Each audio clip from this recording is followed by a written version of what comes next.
before I could read, I was trying to read comics, you know, because they're a visual medium, so you can sit there and try to figure out what they are.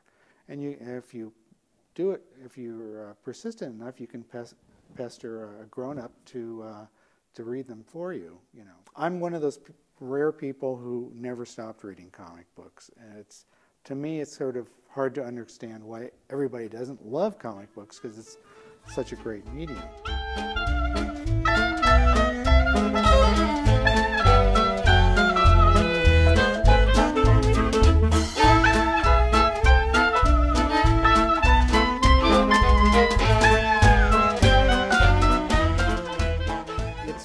Kind of a unique art form. The difference between a comic and like an animated cartoon is that you're selecting the shots, and there's this, and by selecting the shots you make statements about what's going on and what you want the reader to pay attention to. You can study the shot, you can go back and reread it when you, oh, this happened, oh, well, I can go back and see this.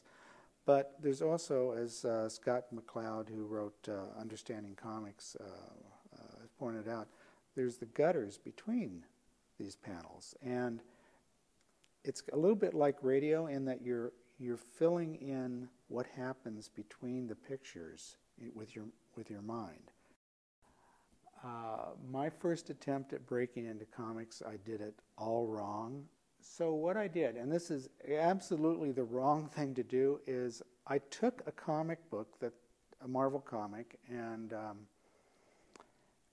I rewrote it, just like I'm doing with the romance comics, and wrote new dialogue and used their art. I got my girlfriend to letter it and put it into little word balloons, then paste it onto the comic book, and then I mailed the comic book off to Marvel Comics. And I can say that they were very polite in their response, but it was sort of like, don't call us, we'll call you, except we won't.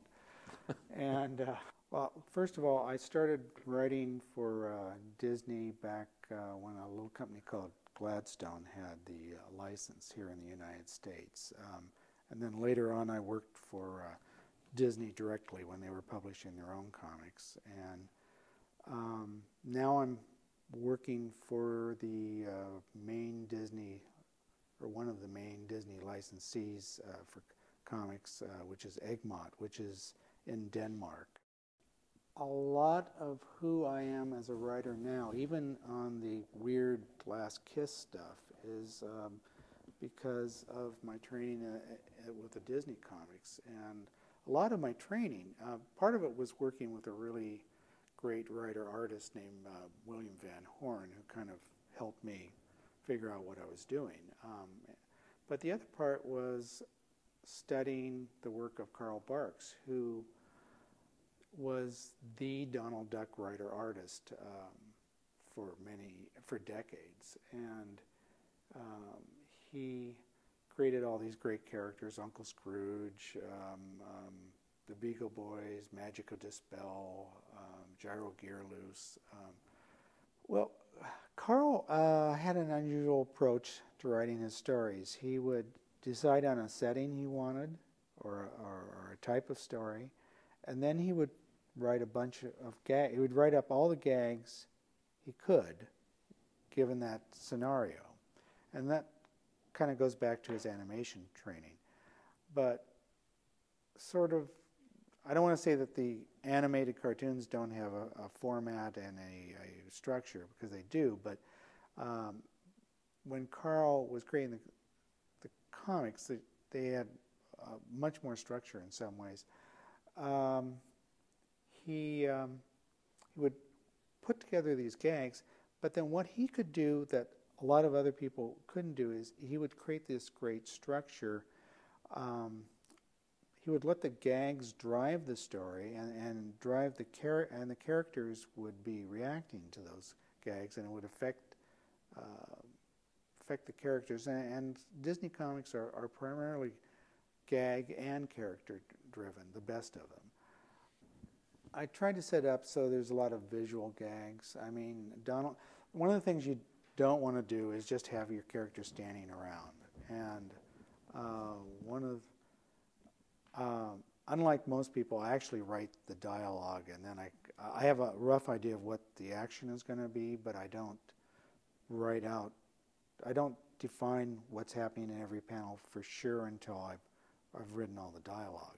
It's the exact opposite of what most people do, but I've always got an idea there's going to be this kind of a gag here to go with this and so forth, and sometimes when I get through writing the story, I'll go back and I'll change what I thought the gag was going to be, and then I'll change the because the gag didn't work, the visual gag didn't work, so, and then sometimes I'll have to change the dialogue. But you're trying to advance the story, you're trying to be funny, you're trying to make it visually interesting all at the same time, and you have a limited number of words. There was a company called Charlton, which was frankly really a fourth-rate company, paid the lowest rates in the industry, but they produced a heck of a lot of comics, and they were going out of business in the late 80s, and there was this one series called First Kiss. There was 40 issues of it. It only cost $400 for the rights. I'm sure nobody else wanted it. I bought it sight unseen just because there were so many pages for so little money. I wasn't completely sure what I was going to do with it. I had kind of a rough idea that I was going to do something like what I did now, but I figured I'd re-dialogue them somehow, but I wasn't really sure what approach I would take. I got the stuff. It was the most static art I could imagine, where people would just, it's the exact opposite of Disney comics or superhero comics. It's just people standing around talking for the most part. Sometimes they're going like that, and they're crying and so forth, but basically they're standing around talking.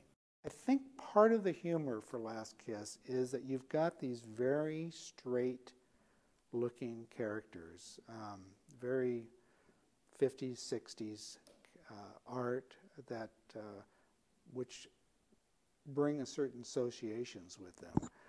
And then you've got these words coming out of their mouth which would never be in a romance comic. I'm not talking about swearing or bad language. I've done some pretty dirty things but kept the text clean. And there's that dichotomy. In one way, people are relating to the real emotion of what's going on, but they're reacting to the absurdity of what's coming out of their mouths. And I try to put into words what people are really thinking, but would never say in real life and so forth.